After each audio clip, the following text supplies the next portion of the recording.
누가복음 6장을 보겠습니다. 39절 40절 보겠습니다.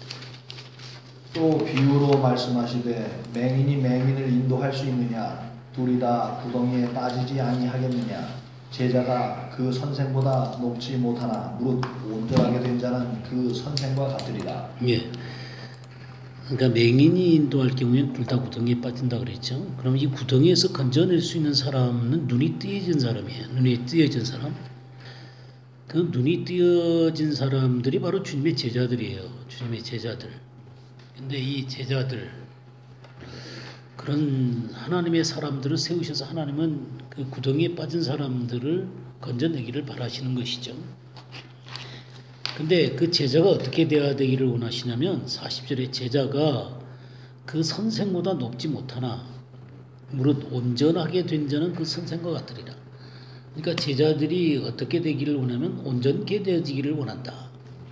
그래서 이 온전케 된다는 게 카탈티조라 그랬죠. 네, 카탈티조. 카탈티조가 뭐라 그랬어요? 자격을 갖추다. 또 예비하다, 준비하다, 뭐 그런 말이라는 것 우리 이미 공부했죠. 예, 이 카탈티조는 자격을 갖추다라는 것입니다. 예비하다. 그래서 주님 앞에 이 제자가 자격을 갖춰야 됩니다. 절대로 설익어서는 안 돼요. 이 제일 무서운 게 이게 설익은 게 제일 무서운 거예요. 이게 온전하게 돼야 되는데 과일이 설익을 하면 어떻게 됩니까? 예, 떨궈서 못 먹죠. 마찬가지예요. 주님 안에서도 주님의 제자들이 온전케 돼야 됩니다. 근데 이 온전케 되다 또 예비하다 그런 얘기했죠. 그래서 우리가 히브리서 10장 5절 말씀 보시겠어요? 그러므로 세상에 임하실 때에 가라사대 하나님이 제사와 예물을 원치 아니하시고 오직 나를 위하여 한 몸을 예비하셨도다. 전체로 번제함과 속죄제는 기뻐하지 아니하시나니. 예, 그랬죠. 특별히 5절에 주께서 세상에 임하실 때 이르시되 그랬죠. 임하실 때. 그 다음에 7절도 읽어주세요. 7절이 중요하죠. 이에 내가 말하기를 하나님이여 보시옵소서 두루마리 책에 나를 가리켜 기록한 것과 같이 하나님의 뜻을 행하러 왔나이다 하시니라. 예. 그래서 하나님이 뭐라고 했냐면 8절에 보게 되면 위에 말씀하시기를 이 위에 있는 말씀하시기를 주께서 제사와 예물과 번제와 속죄제는 원하지도 아니하고 그랬잖아요. 그죠? 네. 이 말씀했다. 하나님께서 이렇게 말씀했다 하면서 뭐라 그러냐면 한 몸을 예비했다 그랬죠. 한 몸을 예비했다. 이 한 몸을 예비했다가 우리 시편 40편 한번 보겠습니다. 40편 6절 보겠습니다. 주께서 내 길을 통하여 내게 들려주시기를 제사와 예물을 기뻐하지 아니하시며 번제와 속죄제를 요구하지 아니하신다 하시니라. 예, 지금 똑같은 말씀 같은데 이 40절 6절하고 히브리서 10장 5절 6절 요 말씀하고 다른 게 뭐가 다르냐면 주께서 내 귀를 통하여 내게 들려주시기를 요 말씀이 시편에 있는데 히브리서는 없고 또 히브리서에는 뭐라 그러냐면 한 몸을 예비하셨다 이런 표현으로 쓰고 있어요. 이 예비했다는 게 카탈티조라는 말이거든요. 카탈티조. 그러니까 한 몸을 예비한 게 주께서 내 귀를 통해서 말씀하신 그 내용이 이 한 몸을 예비했다는 것으로 번역이 됐단 말이에요. 그러니까 이것만 보면 번역이 잘못된 것처럼 보인다 그 말이에요. 잘못된 것처럼 보이지만 이 한 몸을 예비, 즉 하나님께서 온전하게 갖추도록 이 한 몸을 예비를 하셨는데 그것은 어떻게 되는 것이냐면 이 귀를 통해서 들려진다 이 말씀은 다른 말로 표현하면 이렇게 표현되는 거예요. 뭐냐면 내 귀를 뚫었다라고 하는 그 종이 자유케 되어지게 될 때 주님 그 주인을 사랑하고 자기 가족을 사랑하기 때문에 영원히 주인을 섬기겠다라는 표현으로 이 귀를 뚫잖아요. 그러니까 이 귀를 문과 문설주에 대고 이렇게 뚫는단 말이에요. 이 뚫는다라고 하는 것은 뭐냐면 주인의 말에 순종하겠다라는 말이에요. 주인의 말에 순종하겠다. 경청하겠다. 출애굽기 한번 볼까요? 출애굽기 21장 6절을 한번 보겠어요. 형전이 그를 데리고 재판장에게로 갈 것이요 또 그를 문이나 문설주 앞으로 데리고 가서 그것에다가 쓴 곳으로 그의 귀를 뚫을 것이라. 그는 종신토록 그 상전을 섬기리라. 예, 문이나 문설주에게 이 구원의 문 대신 우리 주님 예수 그리스도와 함께 이 송곳으로 귀를 뚫는다는 것은 같이 못 박힌다는 것을 의미하는 거예요. 또 이 문설주는 뭐를 또 얘기하는 거예요? 십자가를 얘기하는 거예요. 그러니까 십자가에 이 귀가 뚫리는 것을 얘기를 하는 것입니다. 그러니까 이 귀가 뚫렸다라고 하는 것은 뭐냐면 내 뜻을 포기를 하고 주인의 뜻을 온전하게 순종하겠다라는 의도가 여기에 있는 것입니다. 그러니까 이 7년 만에 자유롭게 되는 이 종이 이 귀를 뚫음으로 말미암아 영원히 나는 주인에게 순종한 그런 종이 되겠습니다. 라는 표현으로 이 귀를 뚫는단 말이에요. 우리 주님이 이 땅에 오셨을 때 주님의 귀에 하나님의 말씀이 들렸는데 그 말씀 앞에 온전히 순종하고 나니까 뭐가 되냐면 한 몸으로 예비되는 거예요. 무슨 몸으로 예비되는 거예요? 바로 하나님의 백성들을, 그러니까 이 세상에 있는 사람들을 구원하기 위해서 이 대속의 죽음을 죽을 수 있는 자로 예비되어졌다라고 하는 것입니다. 이 카탈티죠. 그러니까 주님도 하나님 말씀에 순종함으로 온전케 되셨어요. 하나님의 말씀 앞에 들려지는 그 말씀 앞에 굴복함으로 말미암아 한 몸으로 예비되셨어요. 온전케 되셨다 그 말이에요. 그럼 이 온전케 된다는 말이 어떤 것이냐면 하나님의 뜻 앞에 온전한 순종을 하게 됨으로 말미암아 카탈티조가 되는 거예요. 이게 되어지지 않으면 진정으로 온전하게 된다는 말을 우리가 할 수 없다 그 말이에요. 자, 우리 히브리서 5장 8절에서 10절을 찾아보도록 하겠습니다. 그가 아들이시면서도 받으신 고난으로 순종함을 배워서 온전하게 되셨은즉 자기에게 순종하는 모든 자에게 영원한 구원의 근원이 되시고 하나님께 멜기세덱의 반차를 따른 대제사장이라 칭하심을 받으셨느니라. 예, 보세요. 아들이시라도 받으신 고난으로 뭘 배웠어요? 순종함을 배웠어요. 그렇게 해서 어떻게 됐다 그랬어요? 온전하게 되셨은지 그랬어요. 그러니까 우리 주님도 이런 순종을 배워서 아버지 앞에 순종을 배워서 온전하게 되셨어요.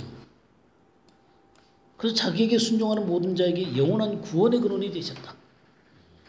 그래서 우리 주님이 구원자라는 자격이 되기 위해서 온전하게 자격을 갖추셨어요. 순종을 통해서 구원자 되시는 그 자격을 온전히 갖추셔서 한 몸으로 예비되셨습니다.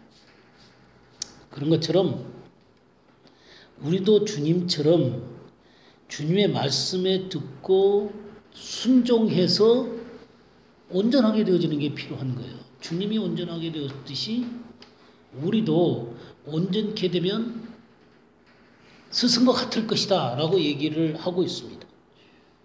그것이 참다운 제자예요. 그러니까 참다운 제자가 된다는 게 주님도 그 길을 걸어가셨던데 우리가 예수님 믿으면 이제 구원을 받았다 이렇게 얘기를 함으로 말미암아 그럼 우리가 아무렇게나 살아도 구원한다라고 하는 거예요. 그러니까 죄 지어도 주님이 나를 구원하시고 내가 뭐 연약해도 하나님이 나를 다 구원하시고 물론 구원하시죠. 구원하시지만 그러나 그런 연약한 자들을 세우셔서 바르게 온전하게 하심으로 말미암아 하나님의 백성답게 살아가도록 세우시는 것이죠. 주님의 제자답게 세우시는 하나님의 손길 가운데서 그가 온전케 되어지게 되는 거예요. 그러니까 구원을 받았을 뿐만 아니라 그의 모든 삶이 하나님 보시기에 합당하도록 세워져야 된다 그 말이에요. 절대로 우리는 쉬운 길로 가서는 안 됩니다. 절대로 지름길이 없어요. 우리가 진리 안에 계속해서 머물고 이 진리가 삶이 되어지는 것은 쉽지가 않습니다. 우리가 지금 봤듯이 우리 주님 예수 그리스도도 이 땅에 보내지셨어요. 그렇죠? 주님께서도 이 땅에 보내지셨어요.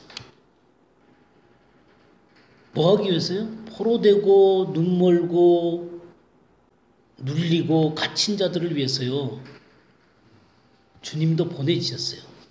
자, 우리 누가복음 4장 18절 보겠습니다. 주의 성령이 내게 임하였으니 이는 가난한 자에게 복음을 전하게 하시려고 내게 기름을 부으시고 나를 보내서 포로된 자에게 자유를 눈먼 자에게 다시 보게 함을 전파하며 눌린 자를 자유롭게 하고 주의 은혜의 해를 전파하려 하게 하려 하십니다. 네, 하나님이 이제 예수 그리스도를 보내셨죠. 이 보냈다는 게 이제 아포스텔로라는 말이죠. 아포스텔로. 우리가 그 사도는 아포스톨로스 그러죠. 아포스톨로스 사도. 근데 거기에서 나온 단어예요. 아포스텔로 보내다. 왜 보내셨어요? 포로된 자를 자유롭게 하기 위해서, 눈먼 자를 다시 보게 하기 위해서, 눌린 자를 자유롭게 하기 위해서 주님이 이 땅에 보내셨어요. 누가복음 4장 43절도 한번 볼까요? 예수께서 이르시되 내가 다른 동네들에서도 하나님의 나라 복음을 전하여야 하리니 나는 이 일을 위해 보내심을 받았노라 하시니. 네, 주님이 뭐를 위해서 보내심을 받았어요? 하나님 나라의 복음을 전하기 위해서 주님은 보내심을 받았습니다. 그러니까 이 하나님의 나라의 복음을 통해서 포로된 자와 눈먼 자와 눌린 자를 자유롭게 하기 위해서 주님께서는 보내심을 받았어요. 그러니까 선한 일을 위해서 주님이 보내심을 받은 것이죠. 그죠? 근데 이렇게 주님께서 이 땅에 이렇게 보내주셔서 온전케 되셨잖아요. 근데 보내시기 전에 우리 요한복음 3장 31절에서 34절 보겠어요. 위로부터 오시는 이는 만물 위에 계시고 땅에서 난 이는 땅에 속하여 땅에 속한 것을 말하느니라. 하늘로부터 오시는 이는 만물 위에 계시라니 그가 친히 보고 들은 것을 질문하되 그의 질문을 받는 자가 없도다. 그의 질문을 받는 자는 하나님이 참되시다는 것을 인쳤느니라. 하나님이 보내시는 이는 하나님의 말씀을 하나니 이는 하나님이 성령을 한량없이 주시느니라. 예. 그러니까 예수님을 누가 보냈어요? 하나님이 보내시니 그랬죠. 예, 하나님이 보내시니. 그 사람은 뭐를 해요? 하나님의 말씀을 하나니 그랬어요. 그죠? 근데 이 하나님의 말씀을 하는데 이 하나님의 말씀이 뭐냐면 32절에 뭐라 그랬냐면 그가 친히 보고 들은 것을 증언하는 거예요. 하나님 아버지 앞에서 친히 보고 들은 그 말씀. 그 말씀이 바로 하나님의 말씀이라는 거예요. 이 말씀을 전하니까 하나님이 성령을 예수님에게 어떻게 했어요? 한량없이 부어주셨어요. 그러니까 하나님 아버지께 들은 바 하나님의 말씀을 예수님께서 이 땅에 오셔서 온전히 순종하실 뿐만 아니라 그 말씀을 온전하게 드러내신 거잖아요. 그죠? 그러니까 성령을 한량없이 부어주시는 거예요. 그러니까 우리가 사도행전 그 10장 38절에 성령을 기름 붓듯 하셨으며 저가 두루 다니면서 마귀에게 눌린 모든 자들을 고치셨다 그랬잖아요. 성령을 기름 붓듯 부으셨어요. 그러니까 주님께서도 하나님 아버지께 그 말씀을 받았고 말씀을 들었고 그래서 이 들은 바 말씀을 이 땅에 와서 전하는 거예요.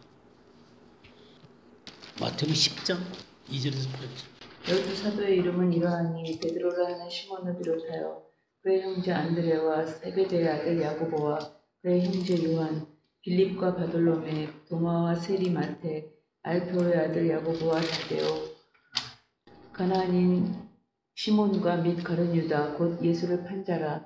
예수께서 이 12를 내어 보내시며 명하여 가라사대 이방인의 길로도 가지 말고 사마리아인의 고을에도 들어가지 말고 차라리 이스라엘 집에 잃어버린 양에게로 가라. 가면서 전파하여 말하되 천국이 가까웠다 하고 병든 자를 고치며 죽은 자를 살리며 문둥이를 깨끗하게 하며 귀신을 쫓아내되 너희가 거저받았으니 거저주어라. 예. 그래서 주님이 이렇게 이 땅에 오셔가지고 12사도를 세우셨죠. 이 사도라는 게 아포스톨로스라 그랬죠. 그러니까 이 보내지는 자들이다 이 말이죠. 이들을 세우셨어요. 이들을 세우셔서 5절에 이 12를 내보내셨다 그랬죠. 보내신 거예요. 그래서 병자를 고치고 죽은 자를 살리고 나병 환자를 깨끗하게 하고 귀신을 쫓아내는, 그래서 이 세상 가운데서 마귀에 눌린 자들을 자유케 하기 위해서 이들을 내보내시는 거예요. 그러니까 하나님 아버지 앞에 보내진 예수님이 주님의 제자들을 온전케 하신 거죠. 온전케 하면 스승과 같아지리라 그랬잖아요. 그죠? 스승과 같이 온전케 되어지니까 주님이 이들을 내보내시는 거예요. 누가복음 10장도 한번 보겠습니다. 누가복음 10장 1절에서 3절. 그 후에 주께서 따로 70인을 세우사 친히 가시려는 각 동네의 각 지역으로 둘씩 앞서 보내시니 이르시되 추수할 것은 많되 일꾼이 적으니 그러므로 추수하는 주인에게 청하여 추수할 일꾼들을 보내소서 하라. 알지어다 내가 너희를 보냄이 어린 양을 이리 가운데로 보낸가 같도다. 네, 이번에는 몇 명을 보내요? 네, 70명을 보내시잖아요. 친히 세우셔서 추수할 것은 많되 일꾼이 적으니 추수할 일꾼으로 또 70명을 보내는 것들을 보게 됩니다. 이 아포스텔로 하신 거죠. 보내신 거예요. 바로 이들이 사도고 선지자고 제자들이에요. 그러니까 주님께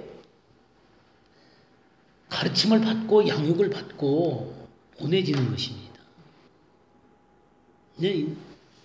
이런 것들이 이제 주님이 살아계실 때 이렇게 보냈습니다만 이 모든 것들이 실제가 되는 것이 이제 언제가 되게 되냐면 오순절날 성령이 부어지시게 되면 그 모든 것들이 완전하게 독자적으로 그 일들을 수행하는 사람들이 되게 되는 거예요. 이 성령께서 하시는 일을 보면 요한복음 14장 26절 보겠어요. 보혜사 곧 아버지께서 내 이름으로 보내실 성령 그가 너희에게 모든 것을 가르치고 내가 너희에게 말한 모든 것을 생각나게 하리라. 예, 보혜사 성령님이 오시면 어떻게 하려고 그랬어요? 모든 것을 가르치고 내가 너희에게 말한 모든 것을 생각나게 하리라. 그러니까 주님이 가르친 모든 것들을 생각나게 하셔서 주님이 하신 일을 그들이 할 수 있도록 하게 하시는 거예요. 성령님이. 왜냐하면 그들은 주님에게 그렇게 온전하게 되도록 훈련을 받았기 때문에 성령께서 오셔서 그 모든 것들을 생각나게 하시고 그 일들을 온전하게 수행할 수 있는 사람으로 그들을 이 땅에서 그 일들을 하게 하시는 거예요. 요한복음 16장 13절도 보게 되면요. 그러나 진리의 성령이 오시면 그가 너희를 모든 진리 가운데로 인도하시리니 그가 스스로 말하지 않고 오직 들은 것을 말하며 장래 일을 너희에게 알리시리라. 예, 주님께 들은 것들을 전부 다 가르치시면서 진리 가운데로 인도하시는 거예요. 이렇게 진리의 말씀을 온전히 깨닫고 그 가운데 설 수 있도록 이들을 성령님께서 세우시는 거예요. 그게 바로 권능이에요. 그러니까 이 온전케 되어진 자들은 바로 스승과 같아지는 거예요. 그리고 그것이 성령께서 그 모든 말씀들을 생각나게 하시고 그 말씀 가운데 진리 가운데 서게 하시고 그것을 전하게 하시는 거예요. 그게 진짜 권능이에요. 그러면서 마귀에게 눌린 자들을 자유케 하시는 것이죠. 이게 온전하게 된다는 말이거든요. 그렇기 때문에 에베소서를 한번 보겠어요. 에베소서 2장 20절에서 22절을 보겠어요. 너희는 사도들과 선지자들의 토 위에 세우심을 입은 자라. 그리스도 예수께서 친히 모퉁이 돌이 되셨느니라. 그의 안에서 건물마다 서로 연결하여 주 안에서 성전이 되어가고 너희도 성령 안에서 하나님이 거하실 처소가 되기 위하여 그리스도 예수 안에서 함께 지어져 가느니라. 예. 여기에 너희는 사도들과 선지자들의 터 위에 세우심을 입은 자라. 이게 굉장히 중요한 말이에요. 그러니까 이 사도와 선지자들이 누구에게 배웠어요? 예수 그리스도한테 온전히 배웠어요. 예수님이 하나님 아버지에게 들은 바를 주님이 이 땅에 오셔서 그것을 전하게 되신 것이죠. 그 전하게 된 주님의 말씀을 이들이 온전히 배웠기 때문에 이들이 전한 메시지가 주님이 전한 메시지가 되는 거예요. 그러니까 사도들과 선지자들이 터라고 하는 것은 진리의 말씀을 얘기하는 거고 복음을 얘기하는 거예요. 요 위에 세워져야만 하는 거예요.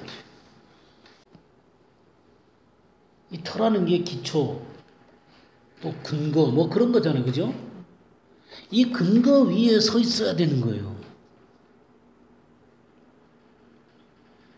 그럼 온전케 되어지려면 바로 이 사도들과 선지자들의 터가 뭔지를 알아야죠. 이 사도들과 선지자들의 터 위에 선다는 게 뭔지를 알아야 돼요.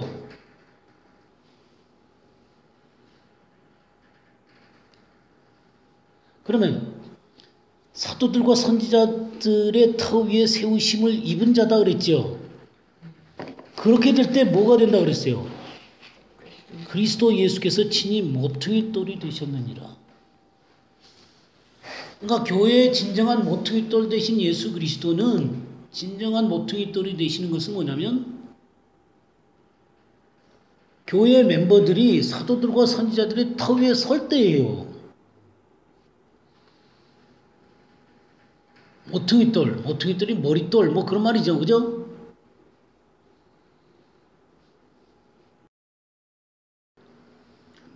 이 사도들과 선지자들의 터, 이게 도대체 뭐냐면 마태복음 28장 20절 한번 보겠어요. 내가 너희에게 분부한 모든 것을 가르쳐 지키게 하라.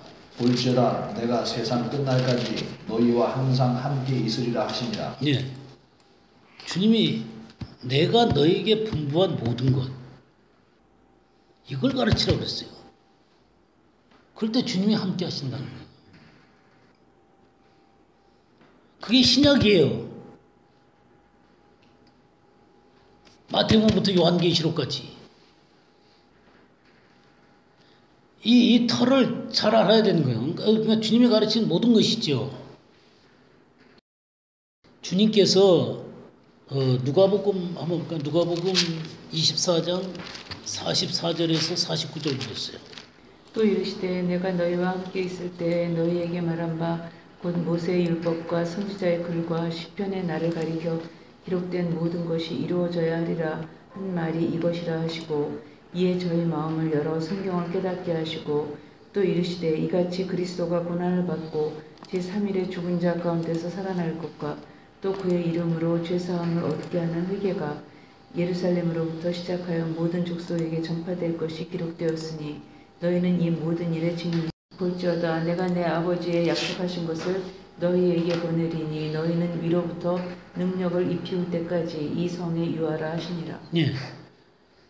우리 주님께서도요 하나님 아버지의 가르침을 받았을 때 가르침을 받는데 어디에 근거해서 가르침을 받았냐면 여기 모세율법과 선지자의 글과 시편, 그러니까 시가서와 또 이 선지서들과 모세 오경이죠, 그죠? 이게 구약 성경이죠. 구약 성경에 있는 내용들의 가르침을 받아서 그 가운데서 서셨고 그 내용을 가르쳤어요.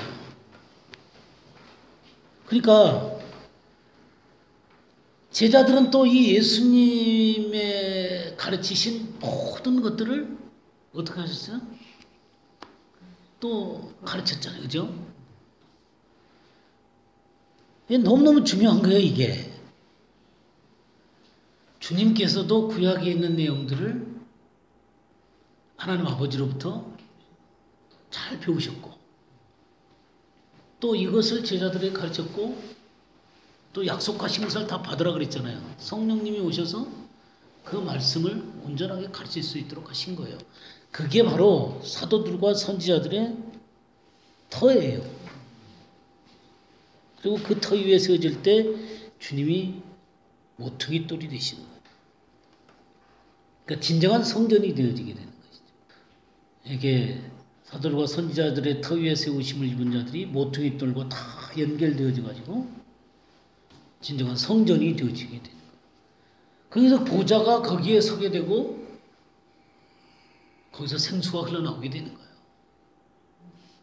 그게 진정한 권능이라는 거예요. 하나님의 말씀이 예수 그리스도 안에서 온전하게 되었듯이 그 예수님이 가르치신 그 내용이 사도들과 선지자들 속에서 온전하게 되어졌잖아요. 그죠? 그 온전하게 되어진 이 사도들과 선지자들의 터 위 가운데 우리가 온전하게 서 있을 때 성령을 부으시고 거기에 진정한 성전이 되어지게 되고 하나님이 거하시게 되고 보좌가 됐으면서 생수가 흘러나오게 된다고 말이에요.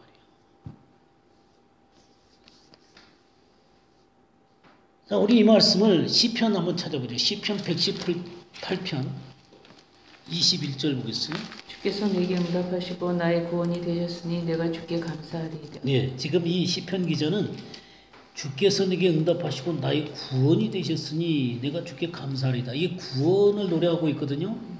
근데 그 구원의 구체적인 내용이 이제 22절부터 26절까지도 읽어주세요. 건축자의 버린 돌이 진 모퉁이의 머릿돌이 되었나니 이는 여호와의 행하신 것이요 우리 눈에 기이한 바로다. 이날은 여호와의 정하신 것이라. 이날에 우리가 즐거워하고 기뻐하리로다. 여호와여 구하옵나니 이제 구원하소서. 여호와여 우리가 구하옵나니 이제 형통케 하소서. 여호와의 이름으로 오는 자가 복이 있으며 우리가 여호와의 집에서 너희를 축복하였구나. 네. 이게 이제 이 구원을 노래한 건데요. 그 구원을 노래하면서 건축자의 버린 돌이 진 모퉁이의 머릿돌이 됐다. 아까 저기 그 에베소서에 나오는 얘기잖아요. 그죠? 예, 진 모퉁이 머릿돌이 됐다. 그쵸? 모퉁이 돌이 됐다 그랬잖아요. 그죠? 그 말씀을 한 거예요.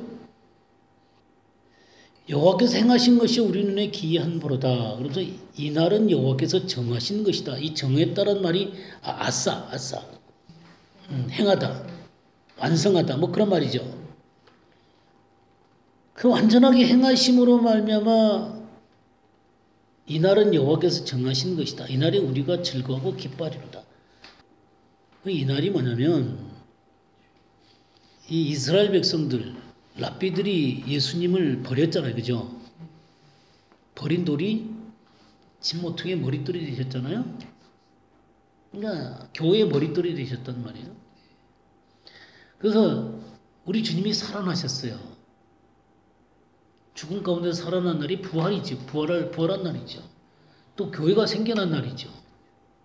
성령이 부어지고 예루살렘에 3,000명씩 회개되고 예루살렘 교회가 서게 됐잖아요. 아시죠?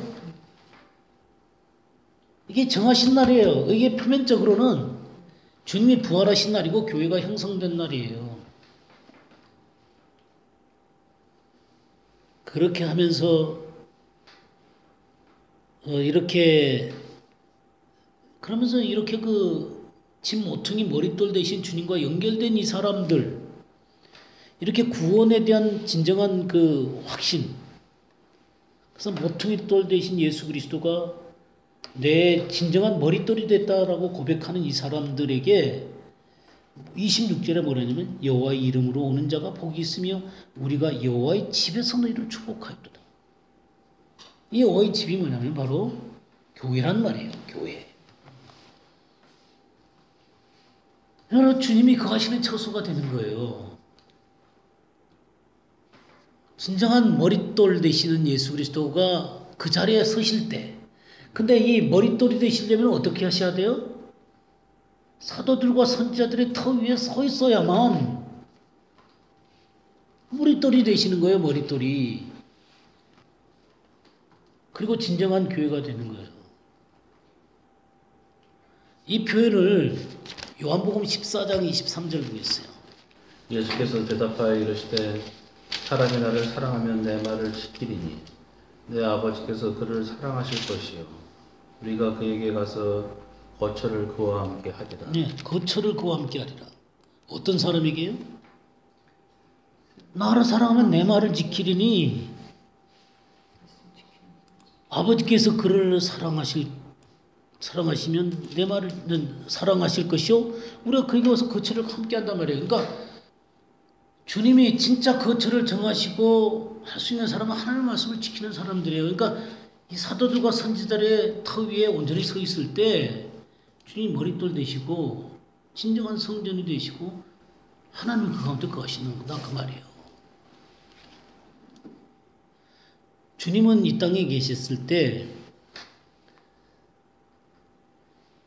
머리 둘 곳을 또 없다 그러셨어요. 머리 둘 곳도 없으시다. 주님이 진정으로 머리를 두고 싶으신데 머리 둘 곳이 없다 그랬어요. 누가복음 9장 한번 보겠어요. 9장 57절에서 62절. 길을 가실 때 어떤 사람이 여짜오되 어디로 가시든지 나는 따르리이다. 예수께서 이르시되 여우도 굴이 있고 공중에 새도 집이 있으되 인자는 머리 둘 곳이 없도다 하시고 또 다른 사람에게 나를 따르라 하시니 그가 이르되 나로 먼저 가서 내 아버지를 상사하게 허락하옵소서. 이르시되 죽은 자들로 자기의 죽은 자들을 상사하게 하고 너는 가서 하나님의 나라를 전파하라 하시고 또 다른 사람이 이르되 주여 내가 주를 따르겠나이다마는 나로 먼저 내 가족을 작별하게 허락하소서. 예수께서 이르시되 손에 쟁기를 잡고 뒤를 돌아보는 자는 하나님의 나라에 합당하지 아니하리라 하신다. 예. 주님은 나를 따르라 그러니까 어떤 사람이 막 따르겠다 그러니까 난 진짜 머리 둘 곳이 필요하다라고 얘기하셨어요. 그러면서 이 따름의 문제와 관련해서 지금 하나님 나라와 관련해서 이 말씀을 하고 있는 거예요. 그러니까 이 따른다고 하는 사람들, 또 따르라고 하는 사람들이 뭐 가족을 작별해야 됩니다, 뭐 부친을 장사해야 됩니다, 뭐 여러 가지의 핑계들을 갖고 있다는 말이에요. 그러니까 나는 정말로 내 머리 둘 곳이 필요하다라고 얘기를 하고 계시는 거예요. 그러니까 얼마나 많은 사람들이 예수님을 따르겠다고 얘기를 해요. 그러나 진정한 몸으로 주님을 거처가 되도록 하는 사람들은 어떤 사람이냐면 사도들과 선지자들이 터 위에 서 있는 사람들이에요. 너희가 나를 사랑하면 내 말을 지킨다 그러셨죠? 그럼 내가 거처를 그들과 함께 하겠다. 그리고 그런 사람들이 모여있는 게 교회다 그 말이에요. 그렇게 성전마다 연결이 되어지게 되고 거기에 하나님이 거하시게 되고 거기에 보좌가 서게 되는 거예요. 많은 사람들이 따른다고 얘기를 해요.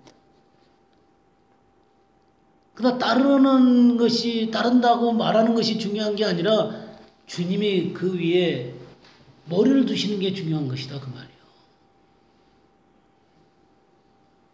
아까 이 머릿돌을 두시는 게 어떤 때 머릿돌을 두시겠다 그랬어요? 네, 사도들과 선지자들의 터 위에 서 있을 때 내가 거기에 내 머릿돌을 두겠다는 거예요. 그게 진짜 교회란 말이에요.